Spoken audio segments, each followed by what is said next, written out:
You know, when you see what those brothers were trying to do in Coconut Grove to bring art to our community, it was not sustained because it was not funded, right? And you see the same thing with Chroma happening.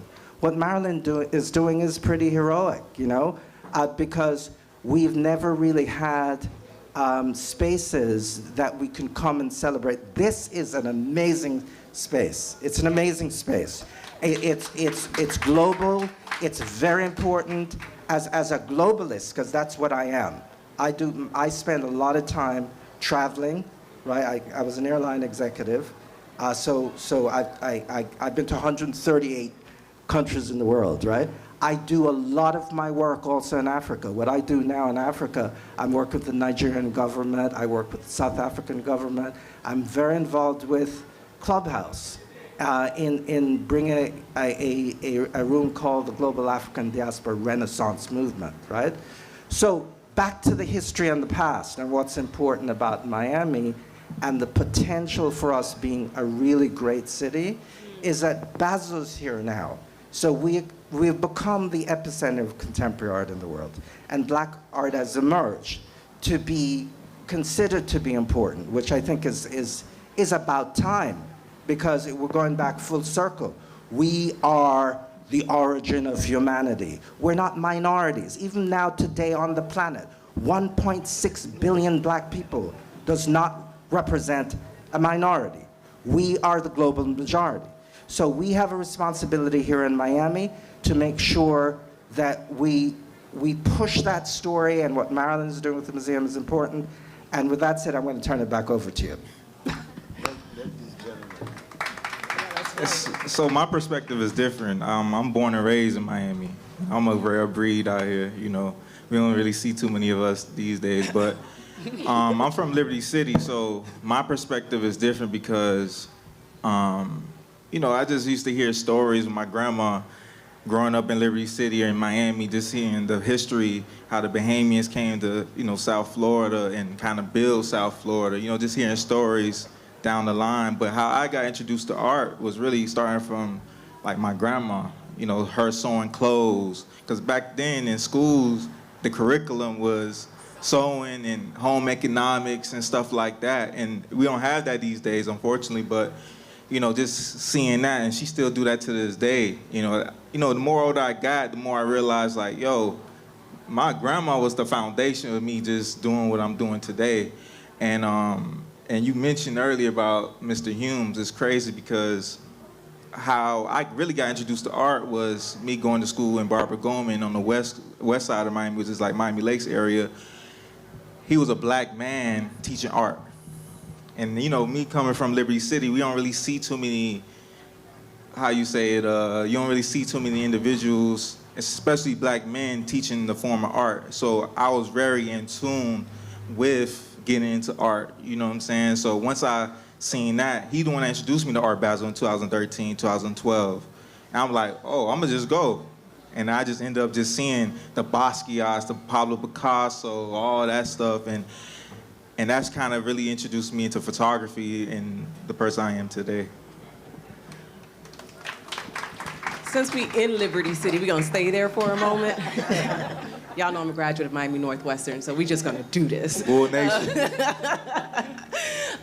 Because the African Heritage Cultural Art Center is an epicenter of art in Miami. Shout out to Mr. Davis. And such a beautiful space. Miami Northwestern High School Performing and Visual Arts Center, PAVAC, that magnet program, is the first conservatory-style magnet arts program in Miami-Dade County. New World School of the Arts was born out of Miami Northwestern. That is not a history that's talked about. So I actually want Michelle Murray to weigh in. Michelle Murray is also my former dance teacher at Miami Northwestern. Mache. I'm a dance dropout, kind of, but once a dancer, always a dancer is what she's about to say. But I would love for you to talk, especially like within the education framework, right? Because we love to talk about access and the pipeline, and you have seen a world of it, from Northwestern to now leading the dance program at Miami-Dade College Kendall campus. So can you speak to the performing arts in Miami-Dade, and especially access for youth? It's interesting. So My connection to Miami goes way back than most people actually know. Where's Mr. Hardiman, Commissioner? I can't believe you came up here and didn't say hello to me, but that's okay. I'm gonna call you out. He was Mr. Northwestern when she Yes, and he was teaching coming to there. my classroom trying to get those legs together. But my connection to Miami goes really, it goes far, far, far back. So my grandfather actually worked for Pan Am and bought a house here in Miami in like 1962. My aunt still lives in that house in Opelika right now. So I was always coming, my family always lived here. I was born in Georgia, I lived in Texas. I moved to Miami at 13 years old. Studied with Edwin Holland and Gail McPhee at the time were in my class. Knew that I wanted to dance from very early on and continued in that path. Thank God I was able to make it on that path and stay on the clear path. And later on, started teaching at Miami Northwestern Senior High School, where I also graduated from as the first graduating class of New World School of the Arts. It wasn't always downtown. Yep. That part. It wasn't always downtown. And that's not to diss New World, but that is to say that the mother and the direction and the foundation, the foundation and the structure, because in order to have a foundation, in order to have a structure, you must have a very clear and firm foundation. And that came out of Miami Northwestern Senior High School on 71st Street and Northwest 12th Avenue. So that was Veronica Swindell.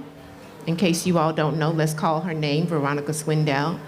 And she was very clear about the direction that the school needed to go in. My mother was on the hiring committee of Danny Lewis. So when people come in and they start having these conversations, and I'm like,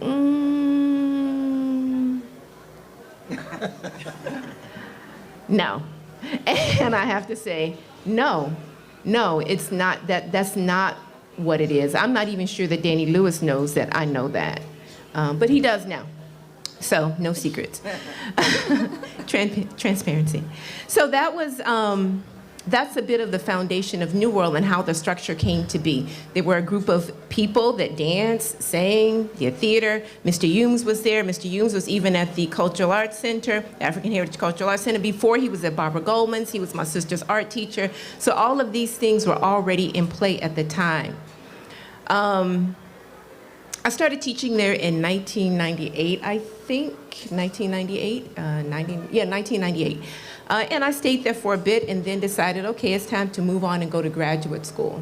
Went to graduate school at FIU with Florida, at the time, was African New World Studies, which is now the Africana Studies program. My mentor at that time, and still is Dr. Carol Boyce Davies and Linda Spears Bunton, phenomenal women inside of these spaces. Carol Boyce Davies now works at Cornell University, and she ran that program. So that program was very instrumental inside of how I continue to navigate and create space, black space inside of Miami, inside of white space, and transform white space into black space, and not really being concerned about not really being concerned, selecting words, not really being concerned about what people are thinking, but what needs to happen. What needs to happen. So this idea that Northwestern is just a space on the side, that they just happen to be doing these things, that's a level of erasure that we really need to pay attention to. We really need to pay attention to that. How are we going to navigate these spaces and claim what we already own, what we already have? We own this already. We don't need permission to do the work that is already ours to do. We don't need the access of white social construct to do the work that is blackness. We are the majority. It was 29 of us, it was only 3 of them. 29 is a majority. The 29 black Bahamians that made it a city, before it was a city, they were already here in the city, and they needed us. So yeah, lots of beautiful, talented people that come out of that school, out of that space. That is a perfect place to now take us to the next part of this conversation. So our foundation, the history, where we're at tonight, the organization that we've partnered with, MoCAAD, the histories that are part of Miami, the histories that are alive right now, we're making history tonight. You are a part of this history as well.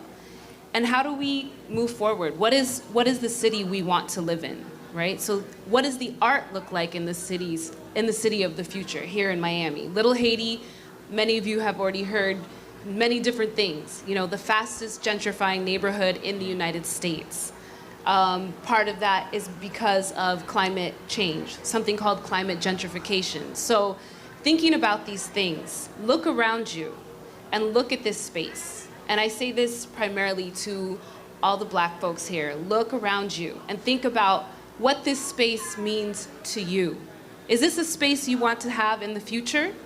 Because it's not guaranteed unless we really invest ourselves into making sure it stays ours and that we are giving to it, right? If we want it to give to us. If we value these kinds of programs, we value what's here tonight, we also have to invest in it with our time, with our dollars, with our talents, whatever it is that we have. And if you support Black culture as a non-Black person, the same is asked of you as well. So moving on from these wonderful introductions and this foundation and history that was shared by our panel, I want to ask, where do you see the future of Miami going from this point forward, with all the challenges that we do have facing us, and maybe coming from different perspectives? Ludlow, you work in the curatorial and the gallery sector. Aaron as an artist, also Edouard as an artist, Michelle as a visual and performing artist. Where do you see us in the future? Well, I'll take a stab at it first. I'm always an optimistic person. Even though I think the conditions of Black people in this country has gotten worse. I think white folks are kind of losing it. And when you look at the reaction of the whole country to critical race theory, for example, it says to me that we're not moving forward, right? However, because I am a humanist and I believe in the possibility of growth and heaven on earth, I think that the arts are very important in really keeping our entire community aware of the divinity of humanity. And so I'm going to say on this that I think the possibility for change is possible. And the art space is one of those spaces where there can be some open discussion about issues that white folks need to get over. You know, I did a very big show in Fort Lauderdale called Roots of the Spirit. And one of the reasons why I focused on the spiritual piece is because Black people are just amazing spiritual beings, you know.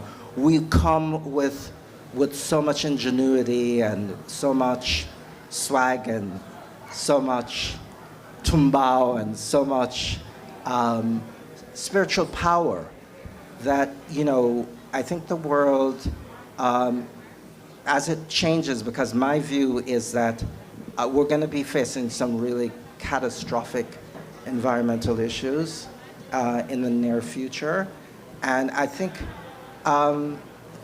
Africa is going to become a very important continent in the planet.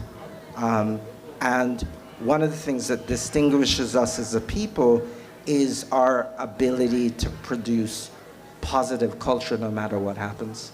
Because in this country, I don't see how Black people could have survived without culture, without music and dance, you know, without visual arts. We're now just being recognized as being important contributors of visual culture. But that makes me feel that, you know, there is a possibility for an optimistic future. I think it's tough, right? Because, you know, like you said, it's changing. I've seen Miami come from not having like galleries and stuff like that into like we having galleries everywhere. We got the design district and stuff like that, but I think we gotta get more knowledgeable in the politics perspective. You know, we have to know about these laws that they put it in, because down the line, they put in laws right now that we don't know about. You know, we got to start in with that. And this is besides the art, you know. But I feel like with the art perspective, I feel like we need to get together more. You know, I see a lot of, don't get me wrong, it's a lot of diversity, it's cool. But I feel like the only thing that's really stopping us is our own. We got to come together as far as the collaborations in the art, not dissing one another, you know what I'm saying? And I see too much of that. So and that's my perspective. But as far as change, that's really pretty much what I feel like we got to come together and really, and that's cliche, but we got to really come together, because there's always a divide, because it starts with us. And yeah. And we can't hate one another. That's the key thing. I see too much of that every day. You know, when I step out the house, it's really self-hate. So we got to start within ourselves. Yeah. I've been put in situations in my life which have left me perplexed. I've been invited very recently. I'm in this country, and I'm in like a middle of Little Haiti, and I thought that my aim was to place the Caribbean, place Haiti within the Caribbean, place the Caribbean within the United States. And I've realized that there's a lot more going on in this country that has to be addressed. I've been invited to Kentucky, to a very, very nice school called Center College, and it's in a very small town called Denville.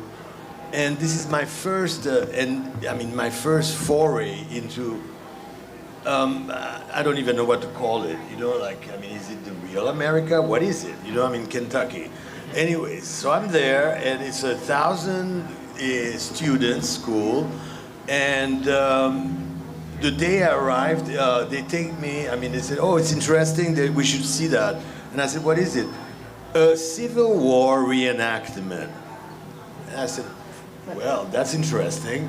Let's go and see that. So they take me there, and evidently they are like, you know, like people in costumes, you know, like Confederate, Union. Of course, you know, like a flurry of widows, you know, like Civil War widows dressed in black. And I said, what's going on here? So, nothing much was going on, but there was a small museum on the site. So I go into the museum, and I realize, I get the story of that particular battle, which was literally the first battle of the Civil War. And it explains very clearly that in 3 hours, more than 8,000 young kids, because people don't send old people to war. You understand? They send, you know, like the disposable ones, you know, like the young ones. So, I said 8,000 people in this kind of environment. The city of Denville has what? Maybe 9,000 people? Like, what's going on? What are they defending? So, I looked at the situation. Then they convert the university where I am into a field hospital. So they take all the main, you know, like the butchered kids, the ones that were alive, you know, like back to school, and they were still fighting within the hospital. They were like shooting.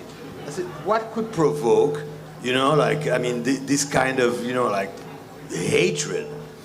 So I was musing on that, and the next day, they invited me to different classes, and my first question to the students was, could they tell me on which side of this conflict their families were?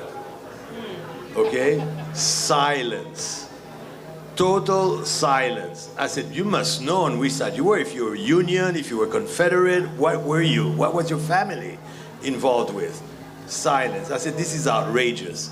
You can, and then I asked them, you know, like, oh, from where are you? You know, like, what kind of stock are you? You know, where do you come from? You know, like, originally, you know? Oh, north of England, south of France. I mean, like, da-da-da-da-da. They knew all about that, which was like probably 200 years prior. I said, how come you don't know on which side your family was in the conflict? They were, you know, like, and they were like looking at me as if I was like something out of Mars, you know, I mean, so I said, this is, you know, like, you are university students and you ought to know. This is, you know, like, I mean, there was a war next to you, your school was a, you know, like, I mean, part of that history. You should, you know, at least try to know. Anyways, the next day it was like drama. They all came with their stories. So the whole thing got more complicated in the sense that I asked, you know, like, why the South hated Lincoln so much. And the first answer, yeah, I mean, of course, silence again. And then, you know, like, finally somebody's, you know, like, raised their hands. Oh, he wanted to take our property. I said, but this is a capitalist country. And then I shut off myself because I didn't realize that that was not what we were talking about. They were talking about the fact that, you know, like, Lincoln wanted to steal their slaves. I said, are you crazy, you guys? I mean, like, what kind of response is that? Anyways, I've decided to start, you know, like, first of all, learning myself about this whole history, which is very dramatic, and, you know, like, very reminiscent of what's happening today in this country. Of course, you know, like, back then, you know, like, they were talking about, you know, like, the southern states, like, as rebellious.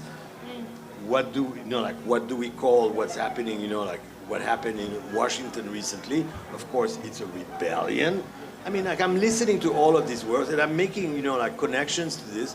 And I realize that this country has to get over this thing and really understand what happened. Because, you know, like, I mean, of course, academics says, yes, the basis of the Civil War in the United States is the question of slavery. And, you know, like, I mean, today, you know, like, they're still discussing, I mean, like, you know, like, the general population is not aware of that detail. You understand? They don't understand it. You know, I mean, you know, like, and it's still, you know, like, the underlying or the, you know, like, the backdrop of politics, economics, social, you know, like, injustice. Everything in this country goes back to that moment when, you know, like, they decided that all humans are humans and they cannot be put into slavery. So at one point I told one of the girls that was talking to me about that, and I said, listen, I hope one day I get enough money so I can buy you, you know, I mean, and you'll see how much you'll like it when I put you to work. I mean, I'm sure. Well, the bottom line is until white people in America come to terms with slavery, and the fact that it was, they're going to have a hard time. What we're doing now is not the right thing in terms of what we're doing is not talking about it. What we're doing is the right thing, but also there's academics that are, I heard on the radio, and I have to find out who it was, that tabulated the Bureau of what do you call it, patents, was open right after the Civil War. Okay, so this lady sat there, the Bureau of Patents. People that invent. Yeah, but Edward, this is what I'm saying is that right now in this country, people do not want to talk about slavery. Well, we have to talk about it. Well, I'm just saying that until they deal with that, right, they're going to continue to have a problem, right? Because I also think that's one of the reasons why the country's in decline. It has a lot to do with the fact that they have it wrong about race.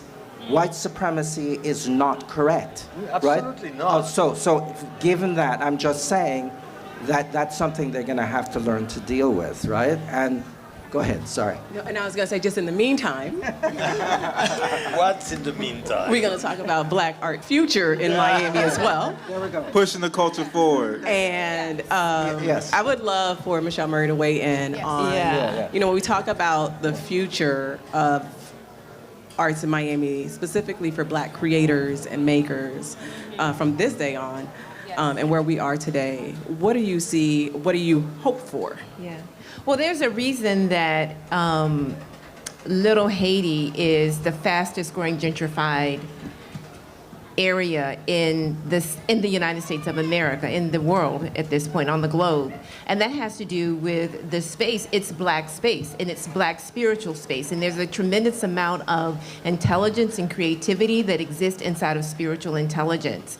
And that spiritual intelligence that exists inside of Blackness, that exists inside of the DNA, is going to surface, like when you go out in the sun and your melanin rises and you get a suntan. Black people get a suntan too, you know. And so the more sun that you get, the more creative you become. And so there's a reason, there's reasoning and justification behind that. So there's a man named Reginald Yates. I don't know if any of you know Mr. Reginald Yates. He lived here in Miami for quite a while. He was a choreographer, dancer, now lives in between Tampa and Ghana and Accra. He said to me one day, you know, Miami is little Africa. Miami in itself, the city of Miami is the entire continent of Africa. You can find every shade, every color, every level of diversity of Blackness inside of this city. And he told me this in like 2000. And he said, watch and see what happens and how it changes and how it shifts, specifically Little Haiti, because it is the hub of Miami. It is the creative center of Miami.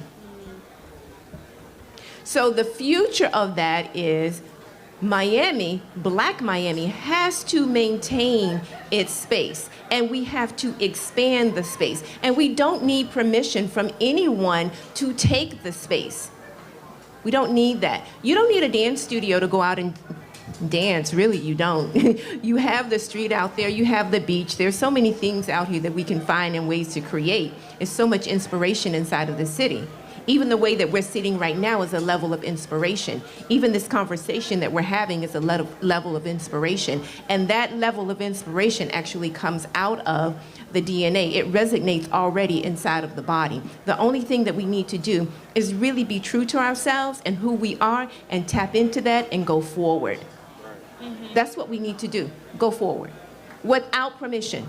Don't ask permission. Don't ask somebody, can I? Do I have the money? You don't need their dollars to create. Let them come and find you. Right. Can I Making say your something? spaces. Can I say Yes. something? Going back to what he said about it being Africa, like sometimes when Miami's one of them cities that it's a one-on-one. You can't get it nowhere.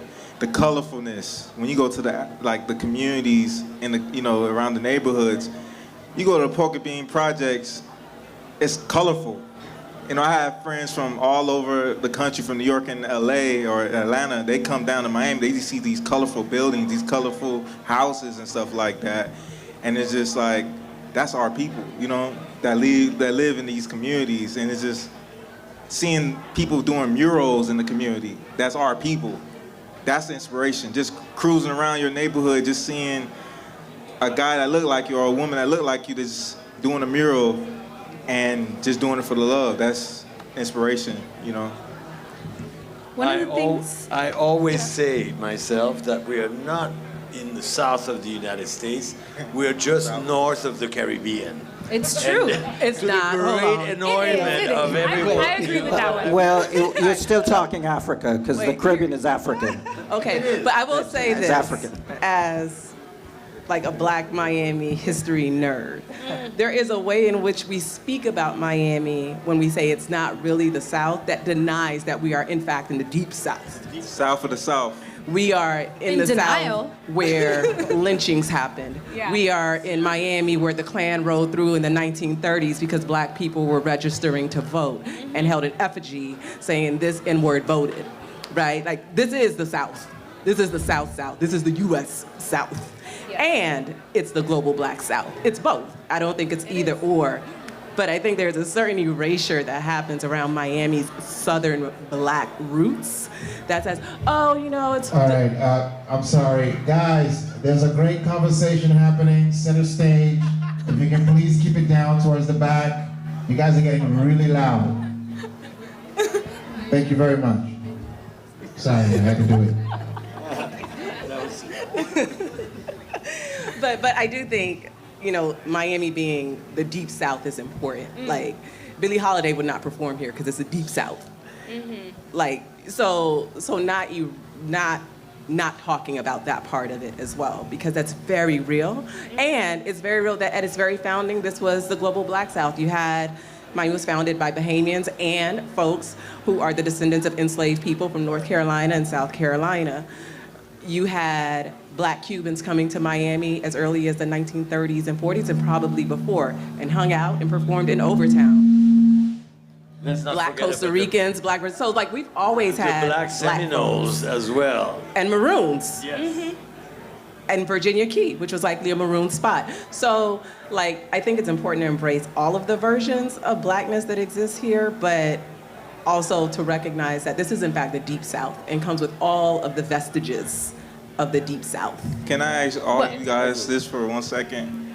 How come we don't, certain people don't know the history. I look at your page all the time, and it's crazy because the history that come out. Miami-Dade. It's crazy because the stuff the knowledge I get, I learn. I'm young, so it's like still learning the Black Miami and the artifacts in Miami. Like, how come that we don't have that? Like, how come we don't have our own museum? Like, I feel like we should have that.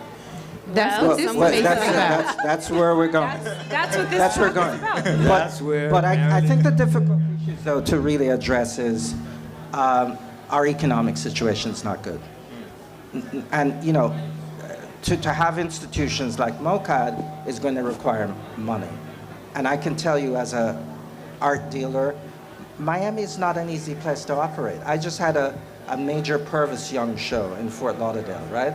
I sold 8 pieces. One of them came from Miami. It was DC and New York. Do you know what I'm saying? And so I think that's an issue we're going to have to confront with this museum, because what Marilyn's doing is very important, but sustainability is a major issue. I think we have to really also start to move into the global arena to get support, because we've become a very important international city. When Basel comes, there are a lot of Africans who come also.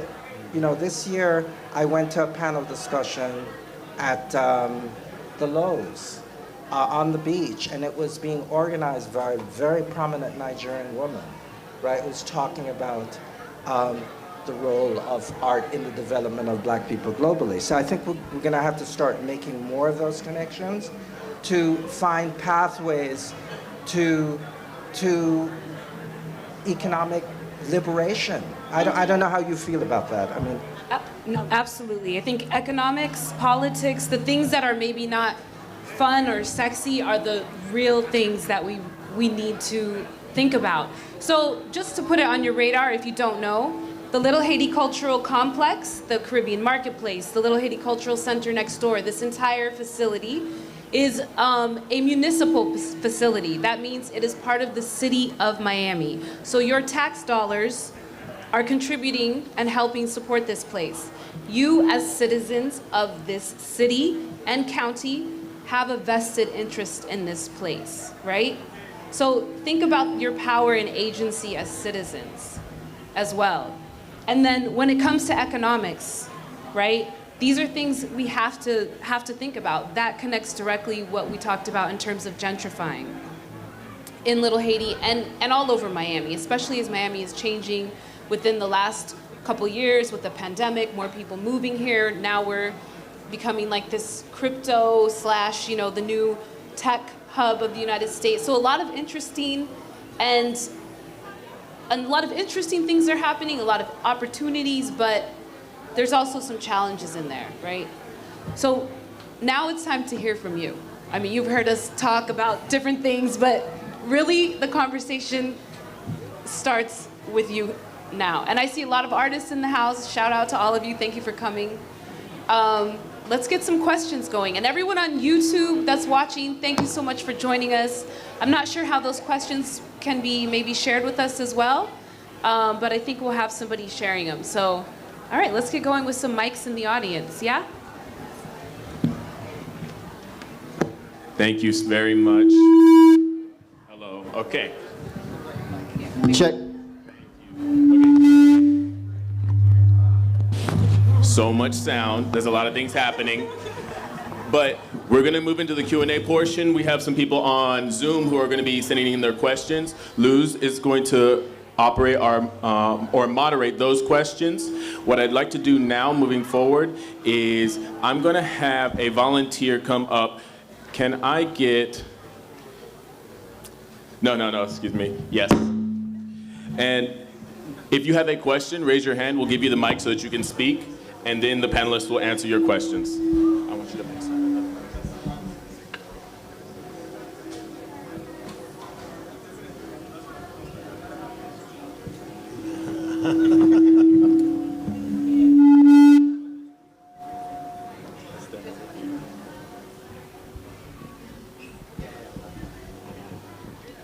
Thank you. Hi.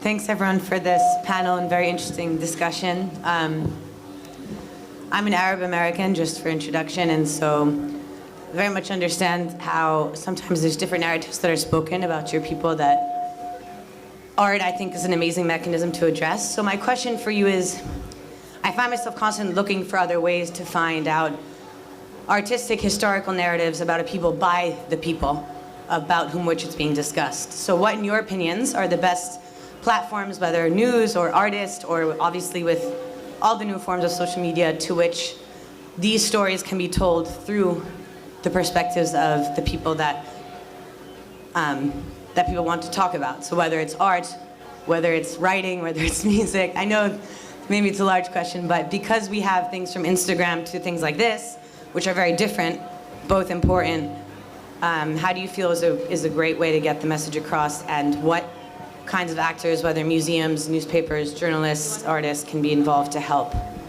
and promote that? Thank you. All right, I'll try to answer that. I definitely think that we're living in the age of communication, right?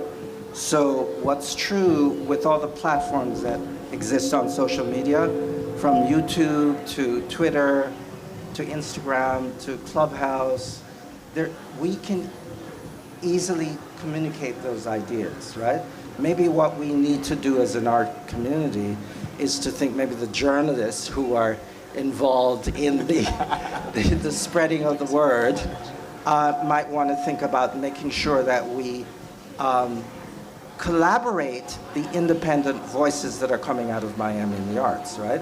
Because for one, what I do on Clubhouse is very important, and I could always use a bigger audience, you know, because, and as I said, you know, that is a platform that allows you to speak to the entire world, right? And Miami is really, and I can say this as a global traveler, is a real special place. We live in a real special place, culturally and geographically. So we have a lot to share, and obviously the world loves us. You see what happens with Basel, right? Everyone loves Miami, right? Can we shout out Nadege's site and project really quick? Come on, Nadege, Yeah, don't be we shy. hear that. Don't be shy. I am a fan. I'm gonna put you on blast for Total fan. that. Tell us what you do. I'm a writer. I run the @BlackMiami-Dade page on Instagram, and it is a page that gives snapshots of Miami's history from late 1800s, its founding, to about the 1990s-ish. But really talking about Miami history, I do a lot of archival research. I do a lot of personal projects on Black Miami. So the site is my offering back to a community that I love and that loves me back. So it's all about Black Miami history. And there's a website coming soon with coloring pages. Black Miami-Dade, @BlackMiami-Dade on Instagram. And it's very important to have this kind of research done, which is, you know, like not that usual, because, you know, like you don't find it. There's not a book that you can go to, you know, like that would tell you the history of Black Miami. There is a book, actually. There is? It's What is called that book called? Black Miami in the 20th century. Marvin When Dunn, was it Marvin published? Dunn, Dr. Dunn. Marvin When Dunn, was it Marvin published? Dunn. In the early 2000s. Yes. There are several. A World More Concrete by N.Z.B. Connolly. South of the South is a book about the connections between Black and Jewish alliances around desegregating Miami. You have an autobiography by Athalie Range called Remembrance, which is all about her life in Coconut Grove. I'll put a whole reading list together. But there is information. And if you Google the black arts in Miami, And then you'll you have the see Black Archives. there's and we a have lot of information. All that'll the come out. reasons to follow Nadege. But Yeah. wait 1 second. I think to answer your question as well, just express it. Put your energy into your art. That's the best way you can express yourself. Let the, all the stuff that come with it, getting it out there. That's not what you do it for. You know what I'm saying? You do it for the inner you. You know what I'm saying? You're not trying to please nobody. You're trying to express your emotions to your art. That's the key thing about art. And I feel like that's what people fail to realize. Get back to the basics and worry about the art and express your emotions into your art. And don't be afraid to use the library system. As a child of Best the Miami-Dade resources. Public Library System, I will be a Miami-Dade Public Library System influencer if they let me. But the librarians are dope, and any questions you have, they will answer your questions. The microfiche is real if you want to dig through archives. They actually have quite a decent holding of Purvis Young's work by the Miami-Dade Public Library System, and they also have a pretty decent art holding as well. So if you're interested in looking at like art history in Miami in an accessible way, the library system is an amazing resource, and they will talk to you and answer your questions and help you find books and information and readings to go deeper still. And it's all free. Hi everyone, my name is Luz Estrella Cruz and I'm an intern for Miami MoCAAD, and I have the pleasure of fielding some online questions to our panel. And so anyone who would like to answer, I have 2 questions. How have other Black artists and art mediums inspired your artwork, and what advice would you give to emerging Black artists? Can I answer that? So that's a great question, and especially for me as a choreographer, performer, dancer coming from that realm, I've actually been exploring this idea of how dance is actually a visual art. Yes, it's a performance art, but it's also a visual art. Because without the physical body moving around in space, you don't have anything, and it's something optic. So it's also a historical narrative because we carry the history and culture of groups of people inside of the body. And you're able to trace certain things about yourselves and about your DNA, about your ancestral lineage based on the rhythms and the ways in which you move. So I'm always inspired by visual art, but also exploring the idea of the moving body as a visual art form. You mentioned Picasso, and Picasso created this thing called Cubism. But Cubism actually comes out of Burkina Faso, and it's called break shadow art. And it's the moving body being in the reflection of the sun. And that is a visual art, and that's where his information actually came from. But of course, that part of the history has been erased and removed, and no one's actually having that conversation of break shadow art and the moving body catching light and catching darkness to create shape and form in space, which is what visual art is. Ashe. Ashe. Okay, let's hear some more questions. Why did you all come here tonight? What did you want to hear? There was 2 parts. There's 2 parts. The other Okay. side of the question is who any inspires? advice for an emerging Black artist, Okay.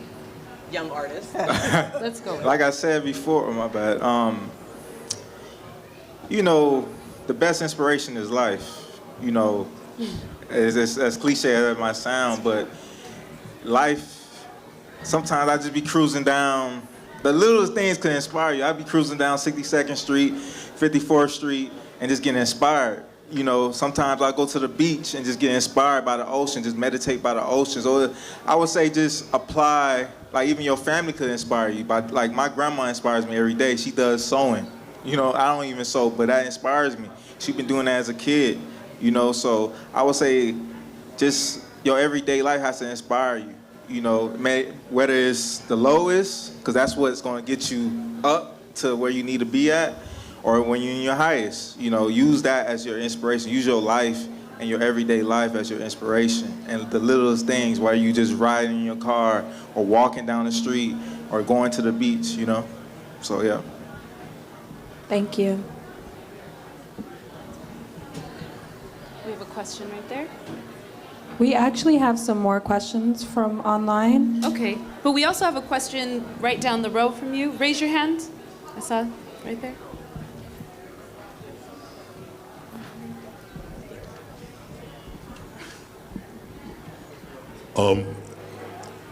I'm curious, where do we, I would say this is more for the panel and everyone, and my question is based more about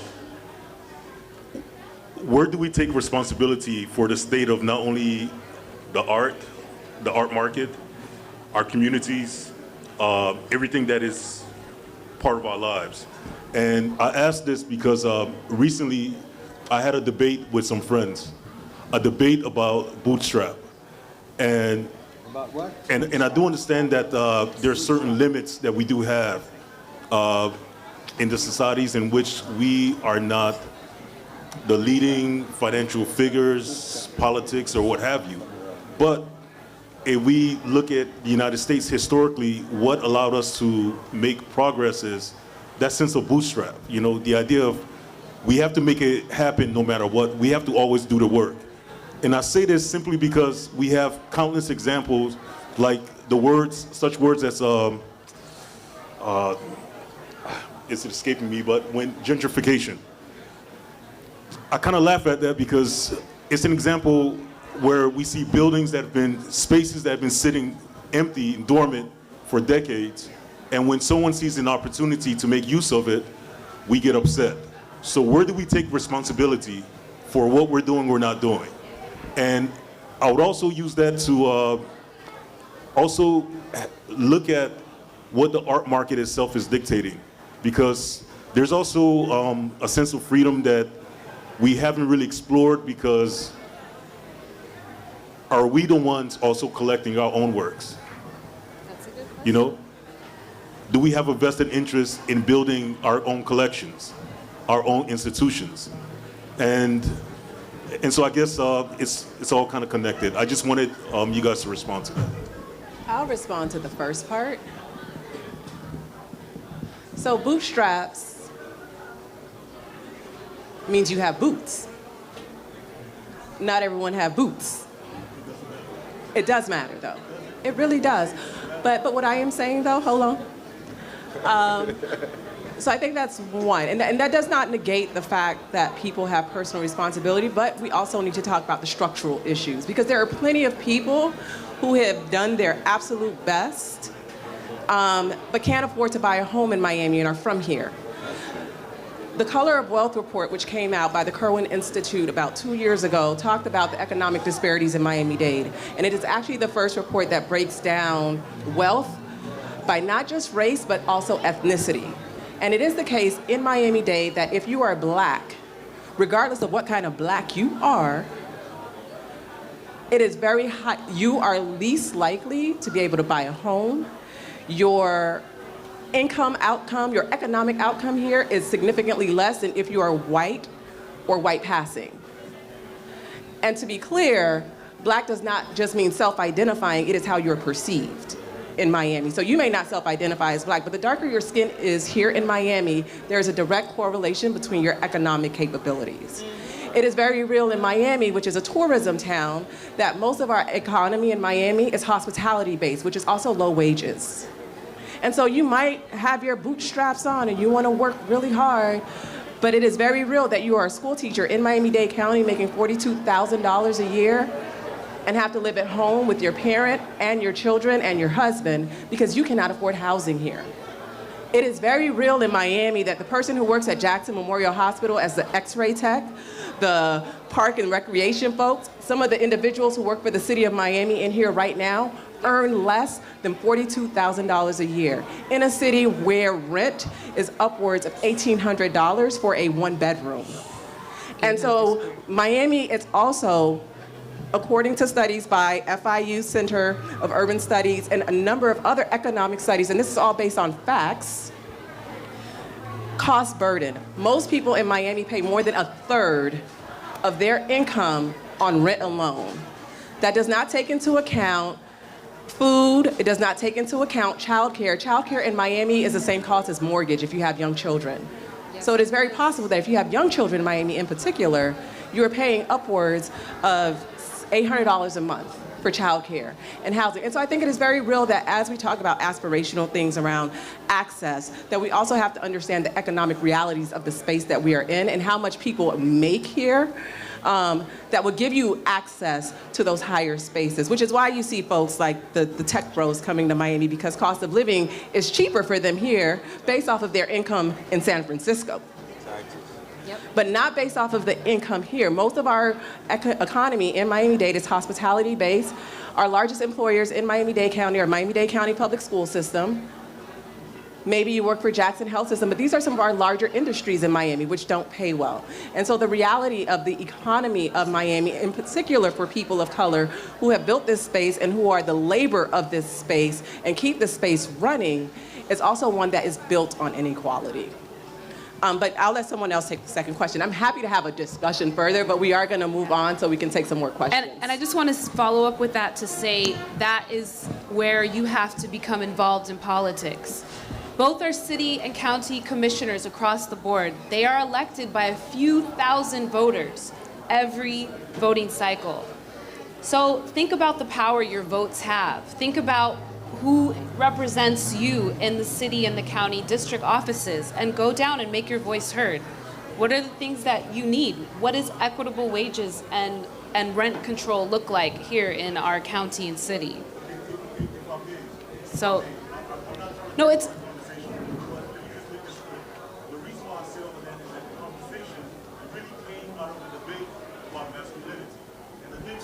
Ooh, that's a whole nother panel. That's a whole nother panel. Next question. Oh, Lord. Personal issues in which I had discussions dealing with the fact that I can't rely on the friendliness of others, because when it comes to violence, I have a disability has no say-so out there, and so based on that, I cannot ever make excuses for anything. And the reason why I keep on pointing that out is because at some point, yes, there are structures that are not favorable to us, but there's at some point in which we have to say, we have to figure out how to get beyond it. And the most important reason why I push the whole bootstrap issue is, you know why? It's because we can do it. And every time I get arguments against it, it's because saying that we're not capable of it. We're capable, but every time I'm hearing their issues, their impediments, it's saying that we're not capable of finding solutions. I think that we can, and every time I hear impediments, it's saying that we're not capable of resolving the issue. I think we are capable, and I'd like to hear from some more people on the panel. And to be clear, that's why we're having this panel, because we know we are capable. One of the things I definitely believe in is the power of art to transform our communities, right? Yes. I talk about Black Renaissance all the time. You know, what does that mean to me? It means that I understand that as a people of African descent, we come from a history and legacy of achievement and excellence, right? The situation we're going through now is we're still responding to the trauma of slavery, right? And colonialism, if you want to think about it globally, right? So what I think is true is that art is a form of being that allows us to get into our divinity, right? In a way that creates solutions, because that's what I think science comes from art. It's all about the imagination, right? So when we educate our kids, I think it's very important to deal with art, right? I'm also realistic. I have a foundation that deals with STREAM education in Africa, right? Science, technology, education, reading, art, and math, I think are important. But I think the art thing is critically important because we're dealing with some deep healing issues that we have to go through, right? Say that again? We're dealing with some deep healing issues. You know, we've been traumatized. So the art thing, I think, gives us the possibility of using our imagination. And as I said, it's going to take a renaissance, right? A rebirth for Black people to get out of the conditions that we're in. Even when you look at it in the real, economics is really a major impediment, right? But as I said, as we become more aware of who we are, and that's what that you do, that's the work you do, right? And you do, is I think you elevate the consciousness of Black people through the arts, and they see possibilities, and they feel less burdened by the tremendous challenge that we have to even survive in a system like this. Artists try to complicate the narrative. That's all we do. We just make it more complex so that people realize, you know. We can take a few more questions. Yes, hi, how are you? I'm over here. I am Councilman Joe Brown, and I wanted to respond to the young man right here who said that he wanted to pick himself up from the bootstraps. Not only do we have talent and resources, not only can we do things, but we will do things. So we're having another symposium like this. I'm sponsoring the first Black Jazz Art and Authors Festival in Coconut Grove on February 26th. And what we're going to do is show a collaboration citywide, and a collaboration of people who will take responsibility of their circumstance, take action and do something. There's a story when I was a young man that someone told me about a young boy who in high school walked past a porch that had a dog and an old man sitting on it. And every day from school he walked by this porch and the dog would be whining and complaining. So junior year, senior year, he graduates and he builds the courage up and he says, "Sir, I've been walking by this porch for 4 years and I've been hearing your dog complain and whine. What is wrong with your dog?" He said, "The dog is sitting on a nail." He said, "Why won't the dog move?" He said, "Because it doesn't hurt him enough to move, it just hurts him enough to complain." So what we're going to do is stop complaining and start acting and start taking control of your environment. And as a council person, they're a little mad at me because I'm not asking permission to do certain things. We're going to let them know what we're doing. We're going to let them know what our mission is. We're going to not ask permission, but we're going to let them put them on notice of what we're doing. Okay, so for you, young man who is here, and everyone else who's here, there are people who are action-oriented, and we have the power to do whatever we want to do. You simply take the T off of can't, and it means can, right? So please, if anybody has any issues or concerns, you know, my name again is Councilman Joe Brown. My partner here is Elliot Duran. He's the upcoming president of the Chamber of Commerce. The Chamber is about business. The council is about elected politicians. We should hold everybody accountable. I want everybody in here to hold me personally accountable, because constructive criticism is what we all need, right? And I'm not afraid of criticism. That's how we grow, right? So with that being said, again, look forward to the Jazz Art and Author Festival you hear coming up. I'm going to let this young man talk about the Chamber. I appreciate this event. You are all beautiful. This young lady over here, I want you to see this artist over here. Now give it to the question. But we just have questions right now. So if so we're taking questions. And I also just want to add that acknowledging structural inequalities doesn't mean that we're not doing stuff or that we can't do stuff. That's not what it means. It means there are structural inequalities, and we still fight against those, and we still create, and we still exist, and we still smile, and we still are dope as hell, because Miami has always been dope, and we will always create. So it doesn't negate that at all. Yes. But go ahead, next question. Can I say something to that really quickly? One of the things that you have to, that the general public sometimes has misconceptions about when it comes to an artist, is that we manifest daily. We don't just think about the thing, we do the thing, we make it happen. And it is a visual thing that you can actually feel, see, touch, it happens, and it changes lives. So it's not an idea of we're thinking about something and we're complaining about something. We actually think about something, envision it, create a structure to manifest it, and then we produce it and it happens. That takes a lot of boots, soles, dirt. I mean, things happen, and that information changes lives. So the sustainability and structure and implementation and manifestation of art in itself speaks to who we are, who we were in the past, who we are in the present, and where we're going in the future, because it will remain. Yes. Thank you. We have one last question left for the panel before we go and close our event. But as Miami rapidly changes, what does the future of Black Miami look like, and what do you guys envision it to be? We can't answer that, but we can answer it again, right? Huh? MoCAAD. That's right. MoCAAD. Bring it on. The future of Black Miami.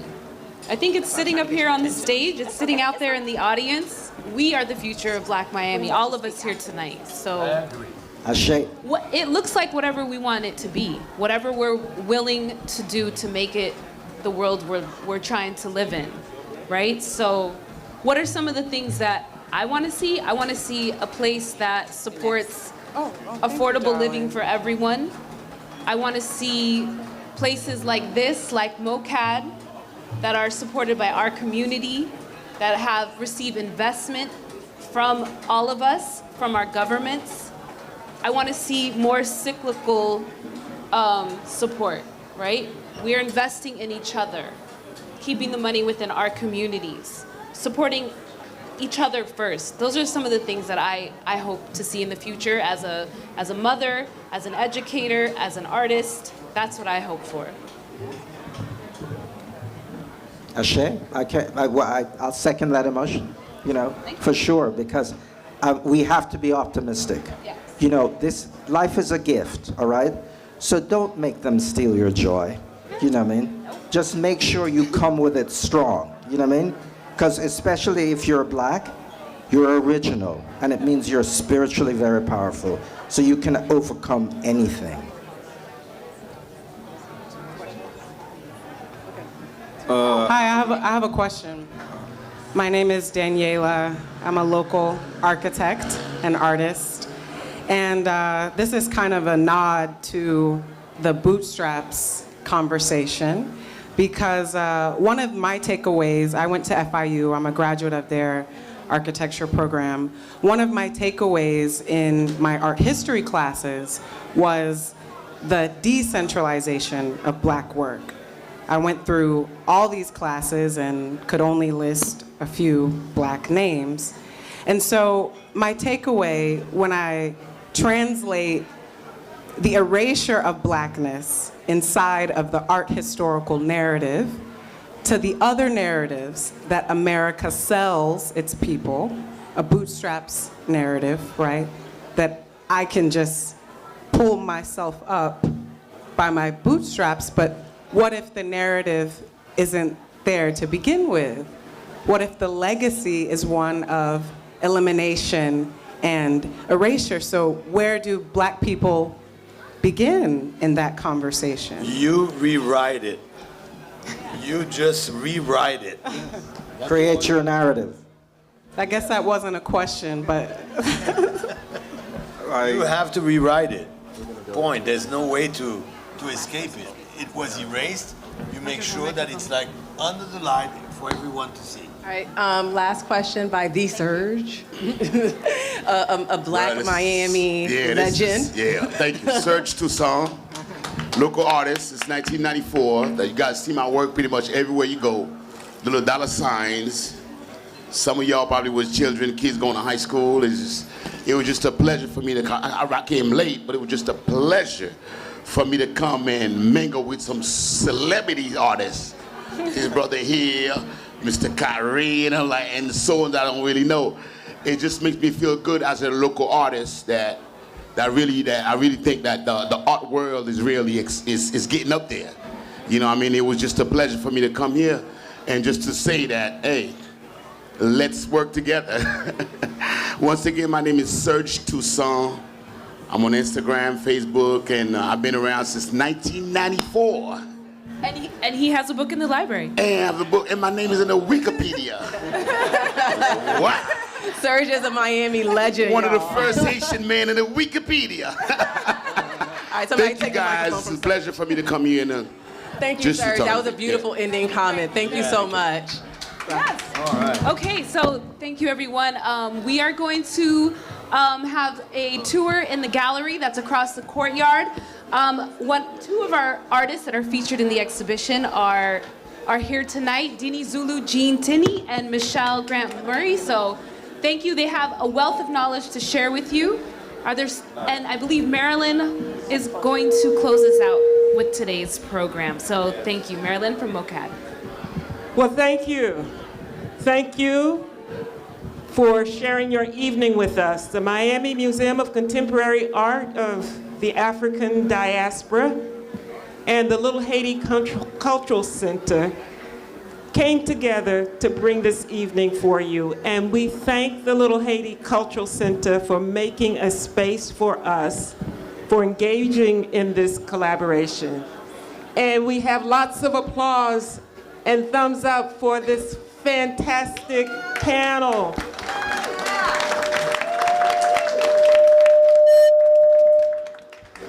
We have amazing co-moderators, Marie Vickles and Nadege Green.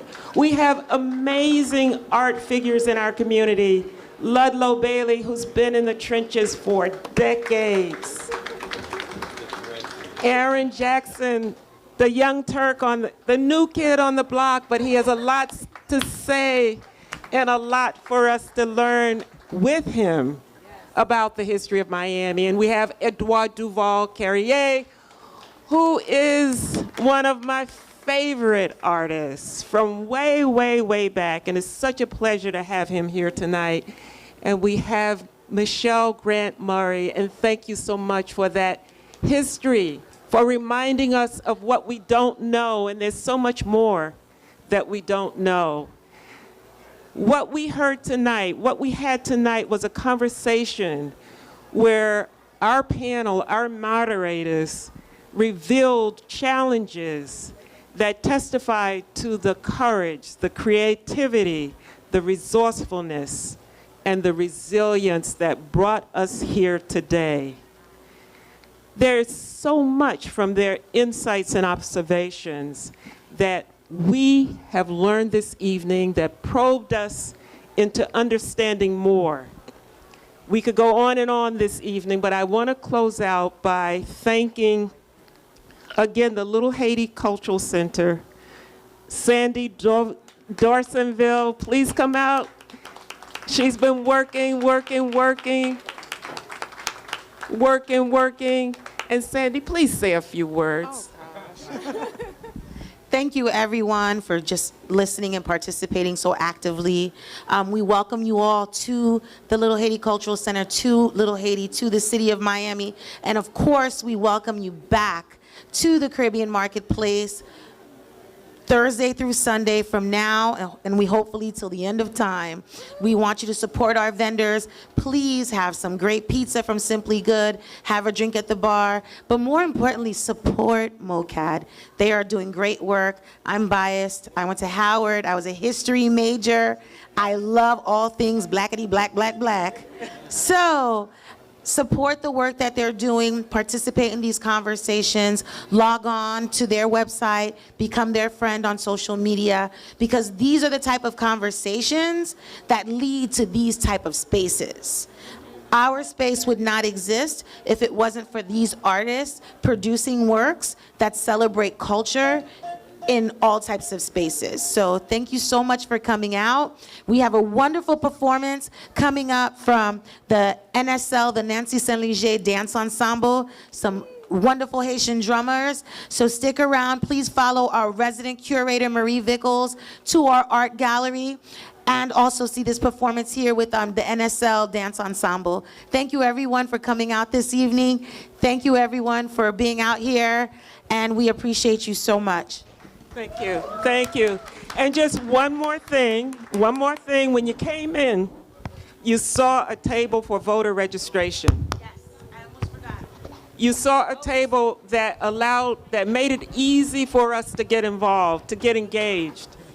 And I want to thank the Zeta Phi Beta Sorority Incorporated for bringing voter registration to our event so that it's easy for everybody. No one who is not registered to vote should leave here without registering. I want to thank our museum working member, Michelle Johnson, who is also a member of Zeta Phi Beta sorority, for being such an extraordinary force behind the scenes to make Miami MoCAAD possible. And I want to thank Corbin Graves, who is our Director of Interactive Media. Where's Corbin? He's the man behind the scenes that has made all of this happen, or some of this happen. Ah, he's behind me. And I want to also thank our amazing interns. You see Luz Estrella Cruz, Christian Allen, Ashley Caleb, Charlie Farrell.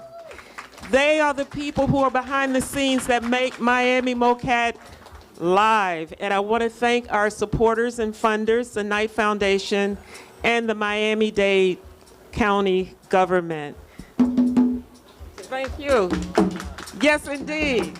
So now, for all of the art lovers in the room, please join Marie Vickles for a tour of the art that is on exhibit at the Little Haiti Cultural Center. And thanks again for joining us this evening.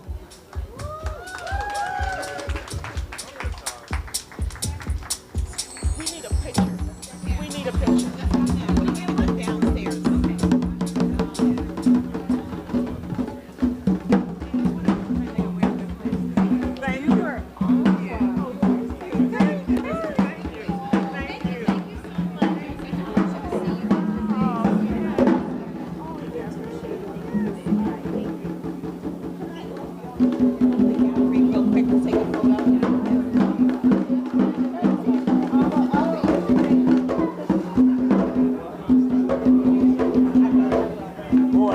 Salut.